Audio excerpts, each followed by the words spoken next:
Hello and welcome to your own YouTube channel जिसका नाम है एमयू। मैं उमंग फिर आ गया हूँ। आप सभी को जय हिंद एंड स्वागत है आपका। तो आज एक काफ़ी इंटरेस्टिंग टॉपिक लेकर आया हूँ, क्वाड्रेटिक इक्वेशन। ये मैथमेटिक्स का काफ़ी अहम पार्ट है। मैथमेटिक्स में भी दो डिवीजन हो गए, ज्योमेट्री एंड अलजेब्रा। तो ये अलजेब्रा का काफ़ी अहम हिस्सा है। अगर मेरी मानो तो ये काफ़ी आसान टॉपिक है, बहुत ईजी टॉपिक है, लेकिन इसमें आपको कुछ कुछ बातों का ध्यान रखना पड़ेगा, कुछ कुछ चीज़ों का आपको ख्याल रखना पड़ेगा। अगर आप वो चीज़ समझ जाते हैं तो काफ़ी इजी है। तो ये चैप्टर हम पढ़ेंगे 5 पार्ट्स में मैंने डिवाइड किया है। सबसे पहले हम इंट्रोडक्शन करेंगे कि हम ये पढ़ क्यों रहे, इसका उपयोग कहाँ होगा, इसका यूज़ कहाँ होगा। सेकेंड है क्वाड्रेटिक इक्वेशंस होते क्या है। ऑल्दो हम ये कर चुके हैं, अगर आप पहले के मैथमेटिक्स के वीडियो देखोगे तो आपको पता होगा कि कोई भी वेरिएबल जिसका पावर 2 है उसी को क्या कहा जाता है, quadratic equation. Quadratic equation word है क्वाड्रेट से आता है, इजंट इट। हमने ये पहले पार्ट में पढ़ा था, वर्ड क्वाड्रेट से आता है जिसका मतलब है स्क्वायर। और स्क्वायर क्या होता है, any variable raise to power 2, जैसे 2 का स्क्वायर, x का स्क्वायर, y का स्क्वायर। तो यही होता है क्वाड्रेटिक इक्वेशन। तो हम फिर से उस पर एक नज़र मारेंगे। फिर हम देखेंगे कि क्वाड्रेटिक इक्वेशन को फैक्टराइजेशन से कैसे सॉल्व किया जाता है। हमने अब तक फैक्टराइजेशन किया था जिसमें हमने प्राइम फैक्टराइजेशन भी किया था, हमने नॉर्मल फैक्टराइजेशन भी किया था। तो फैक्टराइजेशन से कैसे सॉल्व किया जाता है, किस तरह से मिडिल टर्म को स्प्लिट करना है। फिर हम जाएंगे solution bye completing the square method. देखिए, कंप्लीटिंग द स्क्वायर मेथड ऐसा मेथड है जिसमें अक्सर बच्चे गलतियां करते हैं। तो इसमें क्या चीज़ों का ध्यान रखा जाए ताकि आपसे गलती ना हो, वो भी हम डिस्कस करेंगे। और इससे रिलेटेड हम एक दो न्यूमेरिकल्स भी सॉल्व करेंगे। और लास्ट है क्वाड्रेटिक फॉर्मूला। आप सभी को पता है क्वाड्रेटिक फॉर्मूला क्या होता है, नहीं पता है तो कोई बात नहीं, हमारे साथ आप ज़रूर सीखिएगा। तो देखिए, इसमें से जो टॉपिक 1, 2, 3 है ये मैं पार्ट 1 में कवर करूंगा और टॉपिक 4 और 5 में पार्ट 2 में कवर करूंगा। रीज़न 2 पार्ट में डिवाइड करने का मैं पहले भी बता चुका हूँ, आपके लिए कन्वीनियंट रहेगा। एक लंबा वीडियो 2 घंटे का, 3 घंटे का या 1 घंटे का वीडियो देखने का कोई पॉइंट नहीं है। तो हम छोटे छोटे पार्ट्स में सीखेंगे, बट अच्छी तरह से सीखेंगे। तो आइए शुरुआत करते हैं इंट्रोडक्शन से। Let us start with introduction to quadratic formula. तो आइए शुरुआत करते हैं इंट्रोडक्शन से। सबसे पहला क्वेश्चन यही जनरली होता है कि क्वाड्रेटिक इक्वेशन का यूज़ क्या होता है। ये x square plus a x square plus b x plus c is equal to 0, जो क्वाड्रेटिक इक्वेशन जब हम कहते हैं, when we say a x square plus b x plus c is equal to 0 where a is not equal to 0, यानी ये वाला term आपका x square का 0 नहीं है, तो ये क्वाड्रेटिक इक्वेशन कहलाता है। तो इसका यूज़ क्या है, तो देखिए इसका काफ़ी सारे रियल लाइफ एप्लीकेशन है। हमारा काफ़ी सारे जो सॉफ्टवेयर्स है, जो डिज़ाइनिंग सॉफ्टवेयर्स है, जो आर्किटेक्चर रिलेटेड सॉफ्टवेयर्स है, वो इसी का यूज़ करते हैं। और हम जिस तरह से सॉल्व करने वाले वो इसी को सॉल्व करते हैं। तो एक छोटा सा एग्जांपल लेते हैं, लेट अस अंडरस्टैंड। सपोज आपके पास 300 मीटर स्क्वायर की एरिया है और आपको अपना मैरिज हॉल बनाना है। अपनी खुद की शादी के लिए आपको एक रेक्टेंगुलर मैरिज हॉल बनाना है।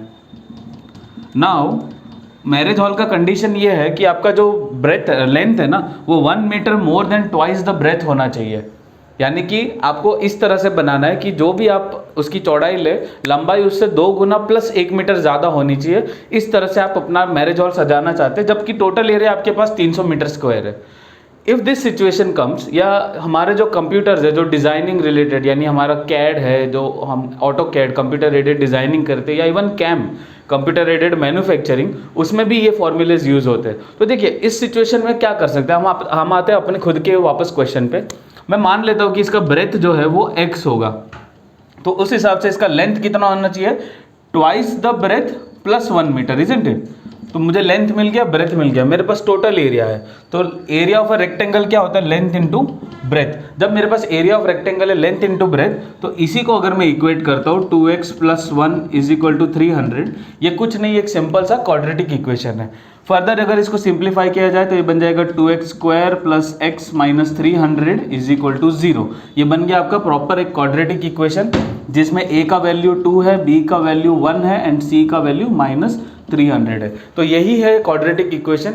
वेरीफाई करते हैं 2-3 क्वाड्रेटिक इक्वेशन, फिर जानेंगे इसको सॉल्व कैसे किया जाता है। तो चलिए आगे बढ़ते हैं क्वाड्रेटिक इक्वेशन में। हम एक टॉपिक सीखते हैं जिसका मतलब है कि हमें आइडेंटिफाई करना है ये क्वाड्रेटिक इक्वेशन है या नहीं। तो पहले तो हमें ये समझना होगा कि क्वाड्रेटिक इक्वेशन है क्या। तो देखिए, कोई भी इक्वेशन या कोई भी समीकरण अगर इस फॉर्म में है, ax square plus bx plus c is equal to 0 and a is not 0, यानी उसका जो x स्क्वायर का कोएफिशिएंट है वो 0 ना हो, तो ये क्या बन जाएगा, क्वाड्रेटिक इक्वेशन बन जाएगा। यहाँ बात पॉजिटिव नेगेटिव की नहीं है, ये a b c नेगेटिव भी हो सकते हैं, ओनली शर्त क्या है, फॉर्म क्या होना चाहिए, x square plus b x plus c is equal to 0 where a is not equal to 0।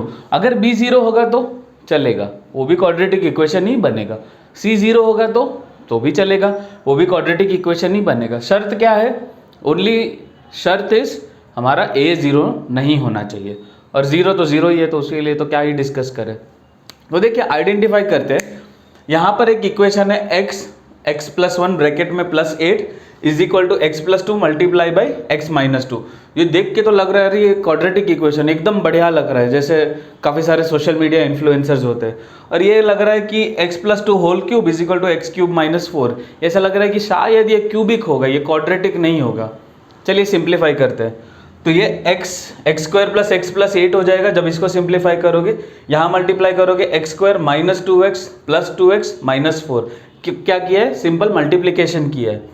तो यहाँ से देखिए इस टर्म में एक्स स्क्वायर कट हो जाएंगे, 2x माइनस 2x कट हो जाएंगे, तो बचेगा क्या, x plus 8 is equal to minus 4, यानी x plus 12 is equal to 0।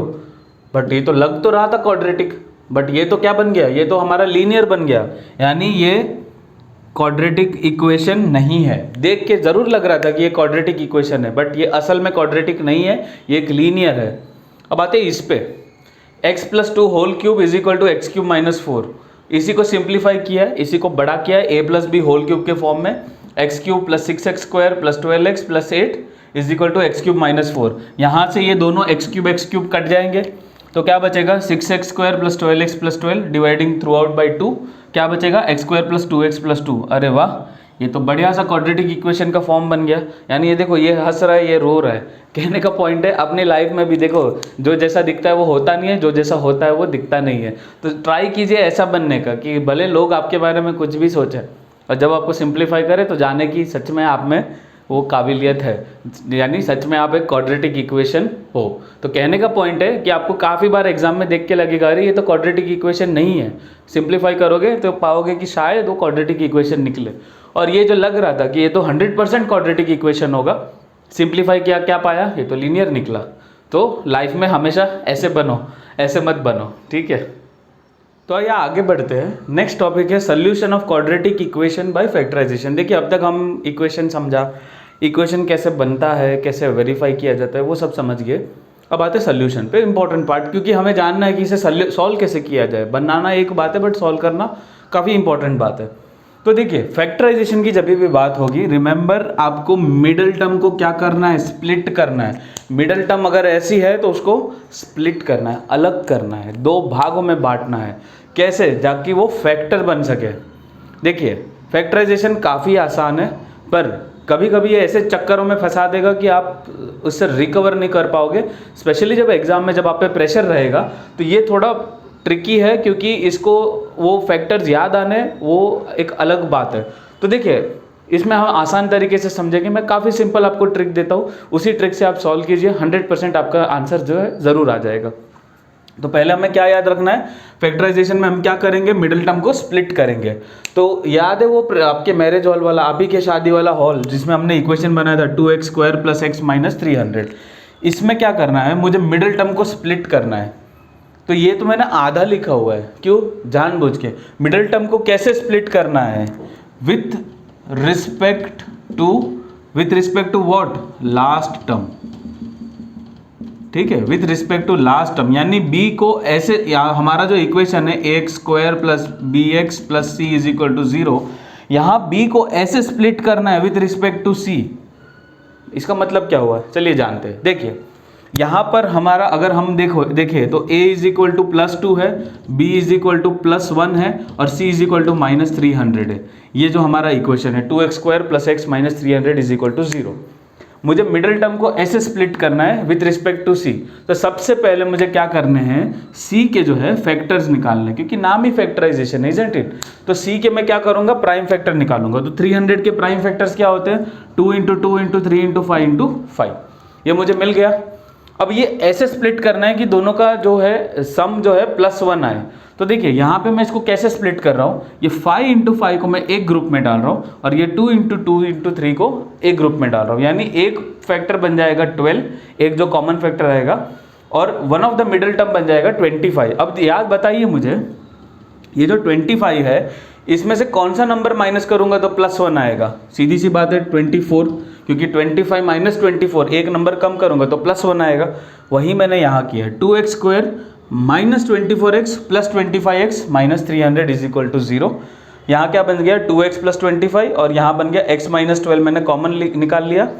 तो देखिए जब भी दो, ये क्या फैक्टर बन गया, x - 12 और 2x + 25 = 0। जब भी दो चीज़ों का प्रोडक्ट 0 होता है, या तो ये प्रोडक्ट 0 होगा या ये आपका 0 होगा, या दोनों ही 0 होंगे। तो यहाँ पे क्या आता है, x - 12 = 0 एंड 2x + 25 = 0।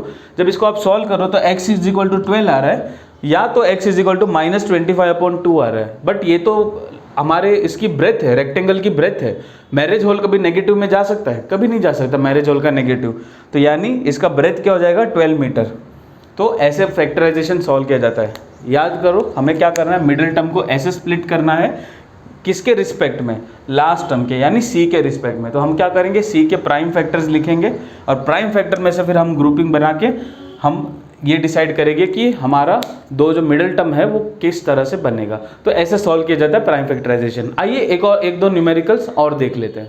देखिए फैक्टराइजेशन में कभी कभी अगर आपका नसीब अच्छा रहेगा तो इतने आसान सम आ जाएंगे जिसके आप एस्टिमेट भी नहीं कर पाओगे। जैसे यहाँ पर एक सम है, देखो ये सम दिखता मुश्किल है, ये लगता है कि डिफ़िकल्ट है, बट ये काफ़ी आसान है।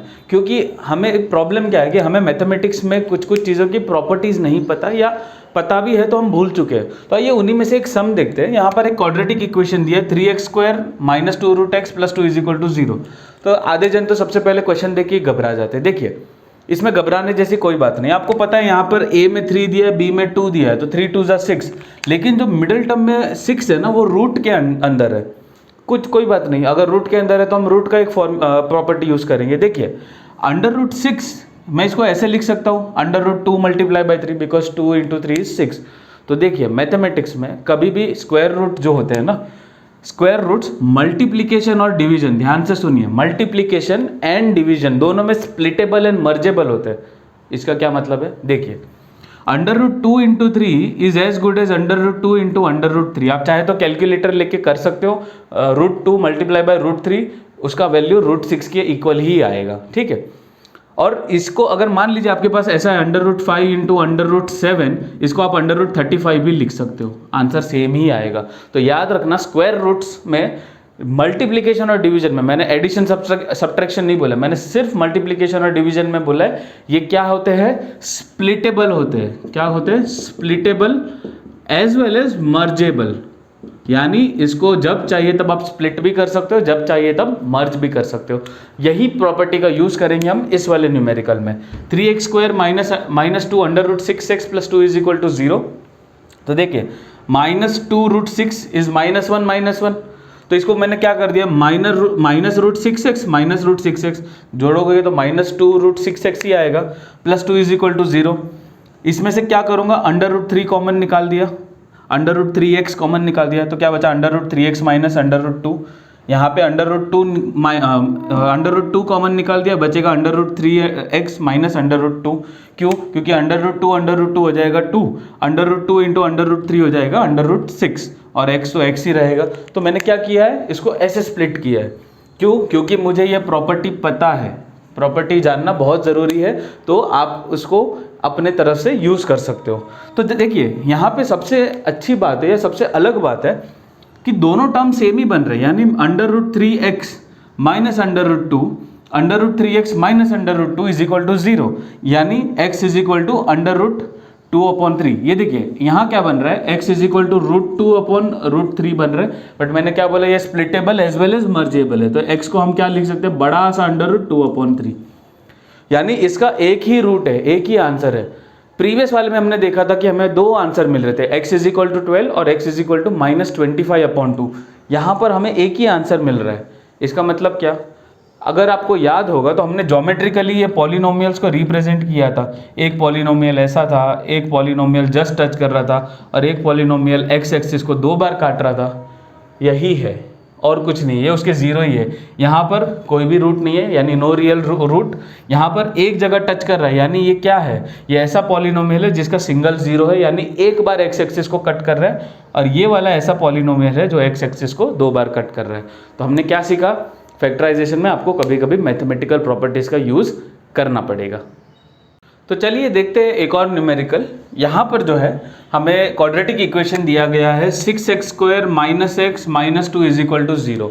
सबसे पहले हम क्या करेंगे, देखिए अगर आप ऐसे ही वर्बली मतलब मेंटली कैलकुलेशन कर सकते तो अच्छी बात है, वरना हम क्या करेंगे, हम तीनों का वैल्यू लिखेंगे। तो a = +6 है, b = -1 है, c = -2 है। अब तीनों को गौर से देखिए, हमें क्या करना है, मिडिल टर्म को स्प्लिट करना है, जैसे मैंने बताया किसके रिस्पेक्ट में, हमारे c के रिस्पेक्ट में।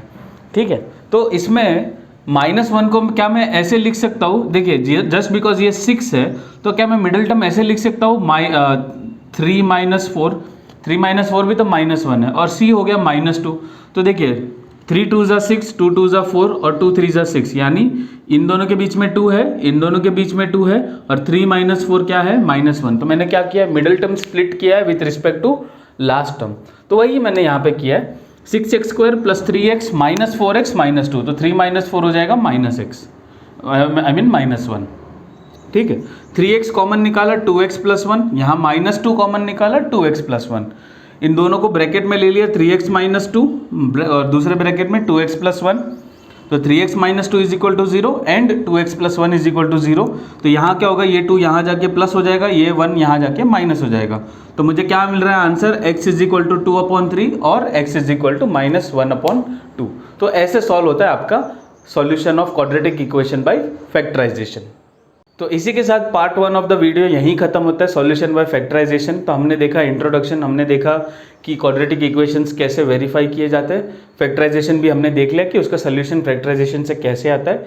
पार्ट 2 ज़रूर देखिएगा, पार्ट 2 में आएगा आपका कंप्लीटिंग द स्क्वायर और क्वाड्रेटिक फॉर्मूला, जो कि अलग से ही अपने में एक टॉपिक है। हम जानेंगे अलग अलग चीज़ें, हम एक जितना पॉसिबल होगा लिमिटेड टाइम में हम न्यूमेरिकल भी देखेंगे, ताकि आप लोग जब सॉल्व करो तो आप एक कॉन्फिडेंस के साथ सॉल्व करो। तो ज़रूर देखिएगा पार्ट 2।